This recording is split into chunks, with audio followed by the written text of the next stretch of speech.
Hello, welcome to another drive-in double feature. I'm Ryan, I'm Nathan. and this is the podcast where we talk about two movies a week every Tuesday and Thursday. But before I get into anything, we got a Patreon over at patreon.com/drive-in double feature podcast. Just a couple of fun conversations where we're saying stuff like movies. We're talking about movies, Yes. and for something really different, movies. Yeah. Ooh, So you don't want to hear those movies talks. Those are something else. it's like, so if you're just listening to this podcast, like, when are they going to shut up about movies and talk about movies? Well, you can go over there to Patreon and you can hear just that for only $5 a month. But don't Hmm. worry, if you only want to hear us talk about movies, just stay right here on this podcast because it's not behind any paywall. No, no. But anyway, today we are talking about 1964's Dogora, and that is directed by Ishirō Honda, our favorite director. Yeah, Woo! he's our most talked about director on the show, and I am 100% sure on that. I haven't done the I numbers. want, I want his on Letterboxd. I want him to be like your most viewed director at some point. Yeah, I don't think he isn't beating Steven Spielberg yet, but he's up there. We did mention this movie before because this was actually done around the same time as Mothra, Godzilla versus Mothra, and this is kind of like a movie he filmed in between. And yeah, this one is about Dogora. Dogora is a giant jellyfish monster. And what do jellyfish crave more than anything? Diamonds, of course. Yeah, it's nice though because you can just pee on him and everything's fine. And turns into diamonds? No, you pee on a jellyfish, right? Right, and it turns into a diamond. Wow, why aren't we trying this more?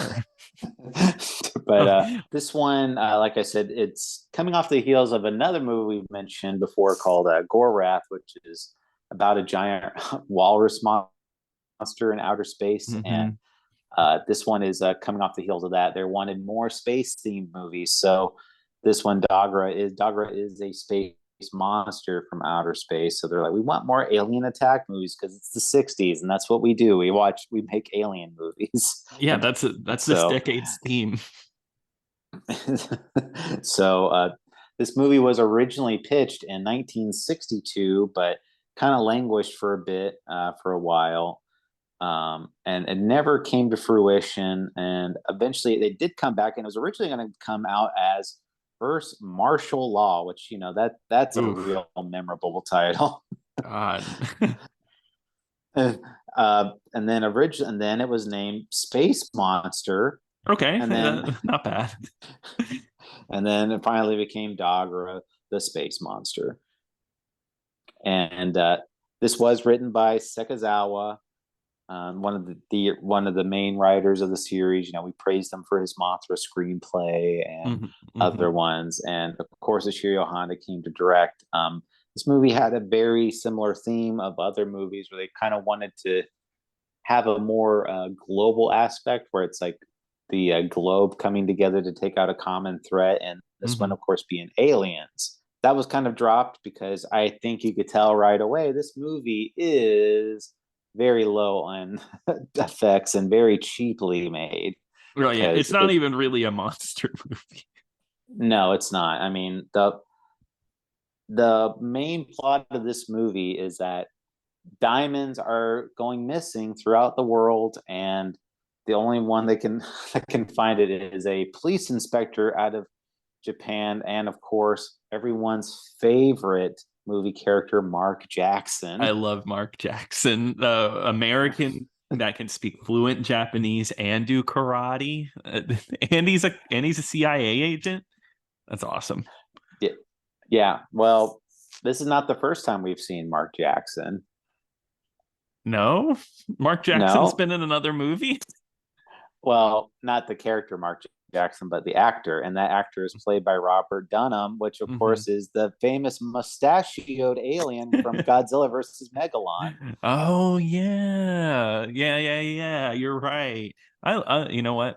He's great in my book. One of the best. Yeah, yeah. So this one is he comes back. He's, like I said, he was part of that roster of American actors that could speak English and Japanese, and Mhm. so they made him the male protagonist of this movie. He's probably like the one with the most personality in this movie, I guess. Yeah, But I would say so. Yeah. yeah, and I mean it's very much played up, but we don't realize. Uh, well, he doesn't work for the CIA. It turns out he works for the Bureau of, I want to say this right, the World Diamond Insurance Association. That's right. Yeah. And how could I forget? Yeah, that famous organization that Yes. that everyone always references in movies. But Yes. But but he works like a secret agent though. he does because you don't know that he's a good guy at first. You think he's part of like the plot to steal the diamonds, and Yeah. one of the Even main. even sorry, even the diamond thieves think he's like world famous diamond thief Mark Jackson. And they Yeah, say it. exactly. I love hearing them say his name. It's just Oh, I know. It's like, it's Mark Jackson. Mark Jackson, and so I love it. yeah, so they diamonds are disappearing throughout the world, and one of the suspects are these group of gangsters that Mhm. want to get their hands on the diamonds as well, but they think maybe they're the ones behind it. But turns out there's an outside force, and we do find out eventually it's Dogora. I'll be honest, this movie's pretty dull, in my opinion. I liked it. I had What? fun. Yeah, I had a good time. I think like I don't think it's a great movie. I think the monster stuff is kind of weak and I think it doesn't mesh well with the movie. Diamond Heist stuff though, I kind of had fun with it. They didn't. I felt like they didn't do enough heisting though. Like they had I this. yeah, I could see that. They had the heist sequence in the very beginning of the movie, Hmm. and like because it shows the gangsters like going through like the whole gang heist scenario. But I mean, really, like there's a lot of scenes, in my opinion, where it's just them like in rooms, like a big group of people Hmm. talking. Yeah, I get that. I get that. But were you listening to what they were saying? It was some important stuff, Ryan. Oh, Uh, please, by all means, go ahead, explain it. No, I'm not going to. I'm not going to do that for you. Come on. This is your movie choice. Well, no, they do explain it. They do explain that, like, oh well, these diamonds, they were like these synthetic diamonds, and they got Mhm, kind of had because there's a professor in this movie who likes to make his own synthetic diamonds, but they get mhm, stolen too. And uh, but during the like in the background of all these scenes, a lot of coal gets stolen out of the air, and you just mhm. start seeing coal floating up. And there's a little funny sequence where a guy just starts floating like in the middle of the street, and they're like, "Oh no, I'm flying." Yeah, and he's like singing and flying. There's also the scene where like the monster like sucks up like the coal stacks or the smoke stacks, and they're kind of like dancing in the air a little bit. I don't know. I guess I like the plot synopsis. I think it's just really odd because like there's like a core diamond thief ring, right? And they've only stolen like diamonds like one or two times. But there's like diamond robberies happening all over the world because this monster is sucking them up. I just like the idea that the cops think that this one crappy diamond robbing team, they're the bad guys doing this like high level stuff when there's just this monster sucking up diamonds in the background. Well, yeah, did they not see like all this stuff flying into the air, and they're just like, I there's know. no news reports about this stuff getting stolen? I mean, a coal truck gets stolen out of the air, and Hmm. you know all that, and so I don't know. It didn't really. I wanted more monster stuff. It's I very, very gotcha. light on the aspect. And when I pick a monster movie, I want a little more monster in it. No, I get that. And I think I could have definitely have come out of this like thinking the same thing. I guess I liked what I saw, but I do agree like, especially with a cool monster. I love the look of the monster. It's like a floating jellyfish in the sky and it kind of grabs things. I think it could have been done well if there was more for it. But I didn't feel like they showed the jellyfish enough. Like They really didn't. like even in its jellyfish form, like they would show stuff floating, but it was like being taken by these invisible forces, which you Hmm. find out later it's his little tentacles or whatever. And then Hmm. um, you do see like these other tentacles in the sky, and it's like these. It just looks like a hand drawn cartoon like version of it. So it's not like a full on jellyfish. You see the jellyfish later in the movie, but I don't really feel like they really play into that much. I'm like they've been hyping up this jellyfish. I want to see the jellyfish You because want to see some rockets shot at it, see some action or whatever, and you don't really get that. All the no, I action's mean on the they do ground level, right? they do eventually do the military aspect of it, but Hmm. it's not until much later where they're trying to but it looks like they're just shooting like into the sky type of Yeah, thing. yeah. And even like one of them, they're shooting missiles, and you can tell like the guy doing it, the extra they got like smiles at the camera, and I thought Oh, I that didn't was see that. yeah, just it's really quick. And I thought it was I don't know, I was like, damn, this guy doesn't Well, care. if I was in a kaiju movie, I couldn't stop smiling either. You'd smile at the camera, give him a thumbs up. Yeah. But no, I actually like the Diamond Heist group. It reminds me a lot of like I would have liked more time with them. I don't think they're in it enough. They're kind of like a ragtag group. There's like an old guy. There's a young kind of like kind of scaredy cat of the bunch. And of course, there's a woman who uses her sex appeal to get her way because she's like hi. She's just sitting in the car at the beginning of the movie, and the cop's like, "What are you doing here?" She's like, "Isn't it a crime to sit in my car?" Whenever the robbery's happening right next to them. Yeah. Hmm. I do like, she kind of goes rogue at one point and then Hmm. she's like trying to steal the diamonds for herself. Hmm. Yeah, I do like that she like double crosses and double crosses again. Like you never know quite where her where everything lies. I definitely think she was a really interesting lead, versus the other female lead, who's kind of like the scientist protege, and she has a Well, romance with the main guy. well, She, yeah, like her brother works for as a doctor, I think, and mhm. because she's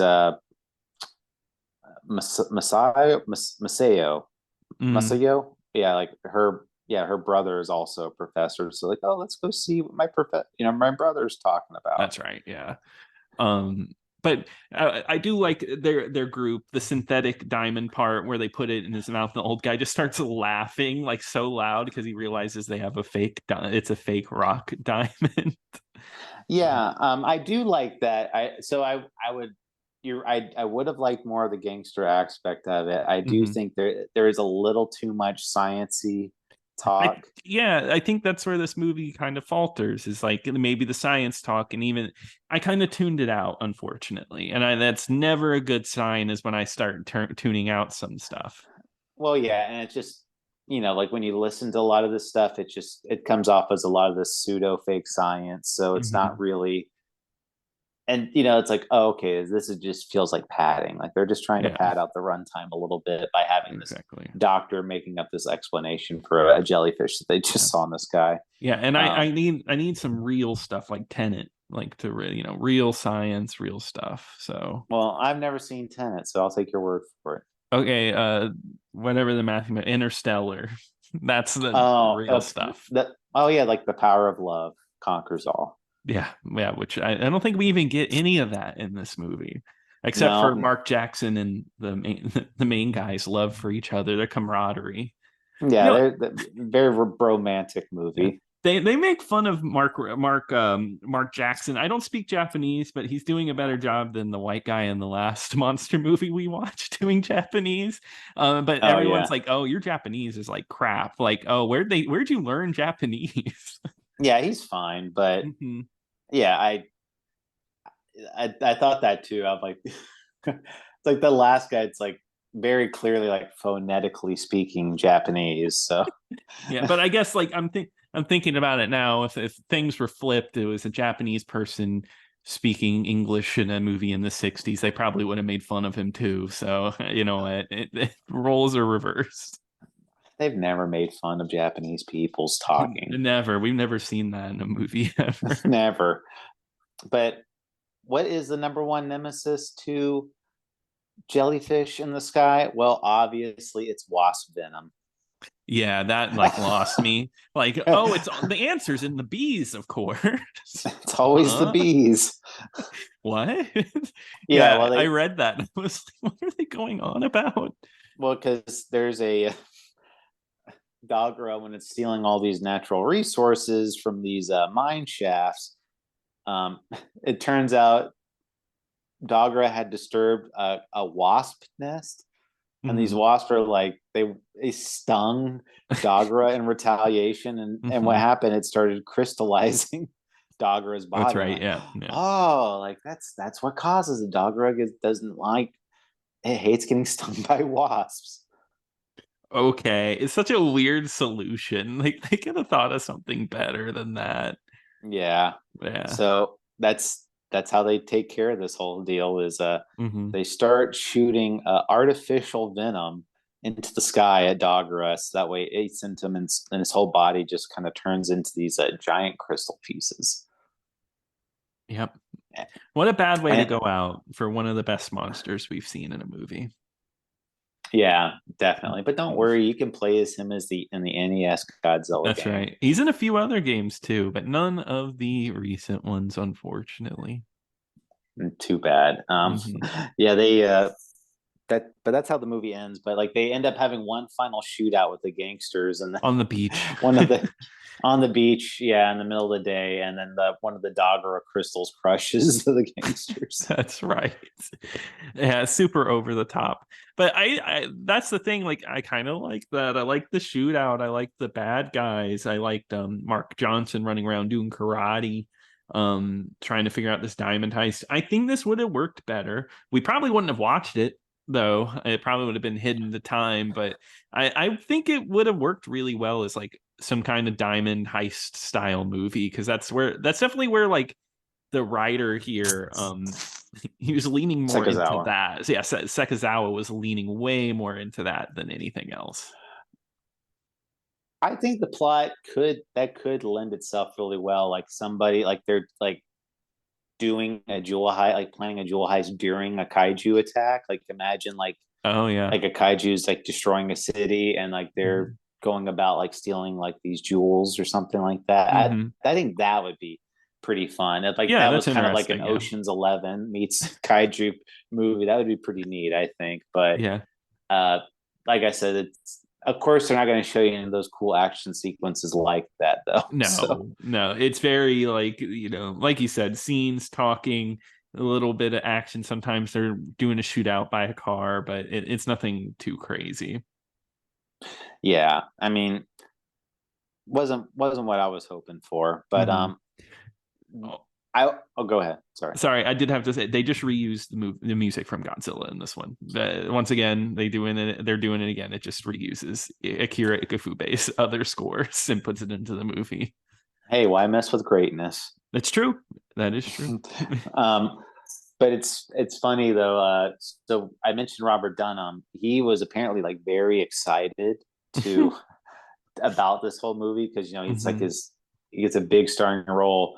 Yeah. And Robert Dunham and Toho were both so loved the idea of Mark Jackson that they wanted to plan a series of Mark Jackson films. I kind of wish they did. Can you imagine like it's like the Mark Jackson series? Like you can get like a DVD box set of Mark Jackson movies. God, that sounds so obscure. Like if they actually went through with it, like that would be like some hidden stuff that no one would talk about. So they had such faith in this movie and the idea of Mark Jackson that they sent Robert Dunham to Hollywood himself to negotiate distribution for Dogora. Like, oh wow, that right there is so absurd. Like, can you imagine like the top star of your movie? It's like they're flying in to like to talk about this themselves. I couldn't imagine. like that they would even allow that. The producers of the movie would just let the stars do it. Let them negotiate how we make money, okay? Well, I mean, I guess I kind of get it because I mean, obviously he was bilingual, so he. Yeah, I don't. but he's like I an get actor. right, but I'm just saying I don't know of anyone in Toho who are like, oh, we don't. I don't. Maybe we don't have enough English speakers or something. I Maybe. don't know. Or they Yeah. just really love the idea of Mark Jackson's like, look at this guy. Can you imagine him on cereal boxes and Give him some movies. yeah, give this guy some movies already. But unfortunately, though, it did not really pan out that well in America for Dogora. In fact, Dogora never had a theatrical release, and it went straight to television. Oh wow. 2 years later. Robert Dunham, he thinks it's because wasn't a name, and it's true. I mean, like you wouldn't know Robert Dunham from anyone else, and that's what they kind of believe. Like why Toho went to someone like Nick Adams, like because right after this, Nick Adams, he did Frankenstein and versus Baragon, and then they also did Invasion of the Astro Monster with Nick Adams. Right. Yeah. And Nick Adams was not a huge name, but he was definitely a name. Like people recognized him. He had star power. Yeah, so that's kind of what they pictured. And other killing blow for Robert Dunham is that since he spoke Japanese throughout the whole movie, he got dubbed over by another actor too in the American release. That sucks. So they couldn't just film all the scenes twice. No, guess not. But they did do some special effects like Subaraya. He does the effects for this one as well, where they put like the tank. They put like a jellyfish type of prop in like a tank, so that way it looks like it's dancing. And they have it with like little fishing lines, so it looks like it's dancing underwater. That's how they get like that jellyfish looking effect in the sky. Gotcha. I like that. Yeah, and the sound effects for Dogora were the sounds of clams using special respiratory sound pickup microphones. The sounds were later combined with other sound effects, which would later be used for the Lady Guard alarm and Invasion of the Astro Monster. Okay, weird. Yes, interesting. That's what Wikipedia says anyway for that. But thanks Wikipedia. So it's definitely definitely accurate. It's accurate. Yeah. But yeah, I wanted this one to be a little more exciting. It's not bad, I would say. I can't imagine myself watching it again anytime soon. But yeah, I wanted a little more monster in my monster movie. Call me old fashioned. No, and I totally get it. I think I liked it a little bit better than you. I don't think it's a great movie. I'd give it a light recommend. I think it's a fun little movie. I like the diamond heist stuff. But it could have been better. Yeah. And who knows? Because I'm going to go ahead and give a little bit of a teaser. We're going to be starting our next long form series next month. So get ready for that. And if you're thinking, man, when are they going to start talking about Godzilla? Well, we're not going to be talking about Godzilla, but we've got another long form series. So stay tuned for that. But I think that's going to be doing it for Dogora. So Nathan, what are we going to be talking about Tuesday? All right. On Tuesday, Ryan, we are moving into The Big Racket. We're talking about another Italian movie. We love Italian movies here. This is streaming over on Tubi. So check it out if you're interested. Well, it's funny you picked that one. I did because it just full disclosure, I didn't tell Nathan what I was picking before I announced this, but no. The movie I am going to be picking for Thursday is also a big movie. It's going to be The Big Easy, and that is okay, yeah, and that is over on Tubi as well. Wow, it's a big week coming up. So big, can't contain it all. But anyway, if you have any thoughts and opinions about the podcast, please email us over at drive-in-double-feature-podcast@gmail.com. Don't forget to follow us on X at DIDF Pod. And once again, check out the Patreon at patreon.com/drive and double feature podcast. But until next time. Until next time.